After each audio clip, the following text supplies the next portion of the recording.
नमस्कार, आप देख रहे हैं एनएसडी टाइम। यहाँ खबरों का सिलसिला कभी रुकता नहीं। मैं शिवानी शाह हाजिर हूँ आपके सामने आज की इस खबर के साथ।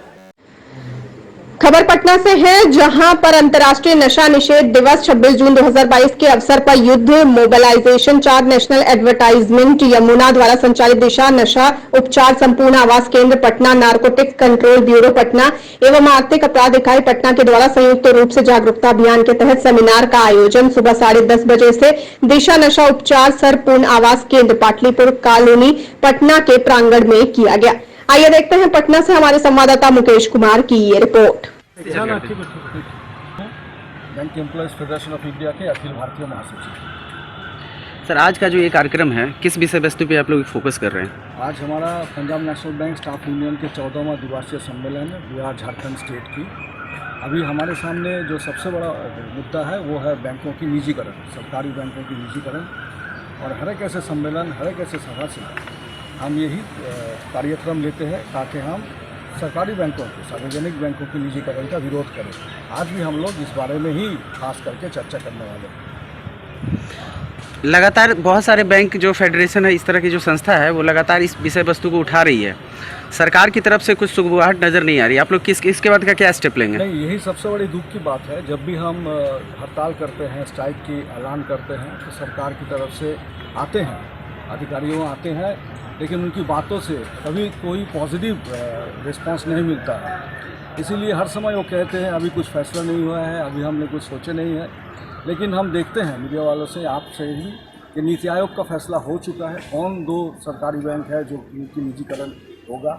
अभी मान लीजिए कि विंटर सेशन के पहले लिस्टिंग ही किया गया था कि बैंकों की जो भी विधेयक है उनका थोड़ा सा चेंज हो जाए। तो 2 दिन की हड़ताल हमने किया है, उसके बाद सरकार ने ये विधेयक लाए नहीं। लेकिन अभी सुनाई दे रहा है कि जब वर्षाकालीन अधिवेशन संसद की शुरू होने जा रहे हैं तो सरकार इस अधिवेशन में विधेयक लाएंगे ताकि सरकारी बैंकों की निजीकरण हो जाए। तो हम कोशिश कर रहे हैं, हम बातचीत कर रहे हैं। तो जब भी हम लोगों की बात हो रही है, सालिसी बैठक हो रहा है, वहाँ भी हम कहते हैं कि हमारे साथ सरकार को बातचीत होना चाहिए। खास करके श्रम मंत्रालय से भी सरकार को ये बोला जाता है कि आप यूनियन से बातचीत करें, लेकिन अभी तक ऐसी कोई बातचीत सरकार ने नहीं की। एक क्वेश्चन है, सरकार की दलील है कि अगर निजीकरण हो रही है बैंकिंग सेक्टर में तो बैंकिंग और जो उपभोक्ता है उनके हितों को, उनके फ़ायदे को ध्यान में रखते हुए, इसको आप कैसे देखते हैं? नहीं, हमारी तरफ से ऐसा नहीं है। बहुत सी निजीकरण ऐसे नहीं है कि गैर सरकारी बैंक नहीं है हिंदुस्तान में, लेकिन अभी भी खास करके 60 से लेकर 70 तक जो ट्रांजैक्शन होता है, जो बिज़नेस होता है, ये सरकारी बैंकों से ही होता है। और ख़ास करके आम आदमियों के लिए जो सेवा दी जाती है, अभी कोविड समय, उसके पहले भी जो समय देखे हैं हम लोगों ने, जितने भी प्रोजेक्ट है सरकार की, मान लीजिए 100 दिन का प्रोजेक्ट, इसका पैसा भी जनधन योजना अकाउंट से जाते हैं, जिनमें से 97% अकाउंट खोला गया है सरकारी बैंकों से और ग्रामीण बैंकों से, जो सरकारी बैंक ही चलाते हैं। तो ऐसे देखा जाए कि हिंदुस्तान के जो गरीब लोग हैं, जो आम आदमी है, इनके लिए सरकारी बैंक ही काम करता है, गैर सरकारी बैंकों से इनकी सेवा नहीं मिलती है। और ये देखा आज का जो कार्यक्रम हो रहा है, इसकी क्या रूपरेखा है और किस चीज़ को लेके आप लोग आज प्रतिबद्ध होंगे? देखिए, अभी इसके पहले हमारे पूर्व महासचिव ने बताया था कि एक सम्मेलन है, इसके माध्यम से बहुत सा संघर्ष का कार्यक्रम हम लेते हैं। कि आज के सम्मेलन में बहुत से रिजोल्यूशन भी हम लेंगे। जैसे आपको छोटा सा उदाहरण दे रहे हैं कि अन्य बैंकों में सफाई कर्मचारी जो अंशकालिक है वो पूर्णकालिक घोषित हो चुका है, UPA 1 के गवर्नमेंट में। लेकिन अभी तक पंजाब नेशनल बैंक के अंदर अंशकालिक सफाई कर्मचारी, पूर्णकालिक कर्मचारी घोषित नहीं हो सके हैं। जो बदली स्वीपर है उनको भी अभी तक परमानेंट एम्प्लॉय घोषित नहीं किया गया है। इन तमाम कार्यक्रम को लेकर करके आज के सम्मेलन में एक हम रिजोल्यूशन लेंगे और उसके बाद अगले 2 साल तक लगातार हमारा संघर्ष तब तक चलेगा जब तक इन लोगों का डिमांड पूरा नहीं होगा।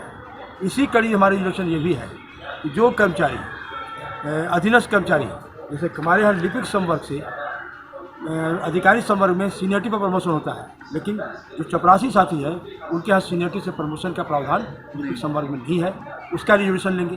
तीसरा रिजोल्यूशन मेरा ये होगा कि जो हमारा साथी बैंक के कार्यविधि से के अधिक तक काम कर रहा है, 10 से 5 की बैंक अवधि होती है, लेकिन 6 बज गया, 6:30 बज गया, 7 बज गया, तो वो काम उनसे लिया जाता है, लेकिन बदले में ओवर टाइम देने का प्रावधान है लेकिन बैंक उनको ओवर टाइम का भुगतान नहीं करती है। उसके लिए हमने संघर्ष से कार्यक्रम तय करने के लिए फैसला लिया है। इसी तरीके से बहुत से कार्यक्रम हमारे चलेंगे। आप अपना परिचय दें। उमेश वर्मा, महासचिव Punjab national bank staff union. अगर हमारे खड़े हैं ये हमारे assistant general secretary Jitendra Kumar, Punjab national bank staff. इस कड़ी में बस इतना ही। ताजा तरीन खबरों के लिए बने रहिए एनएसडी टाइम्स के साथ। मुझे दीजिए इजाजत। नमस्कार। एनएसडी टाइम्स के लेटेस्ट खबरों से अप टू डेट रहने के लिए चैनल को लाइक करें, शेयर करें, सब्सक्राइब करें और अंत में बेल आइकन दबाना ना भूलें।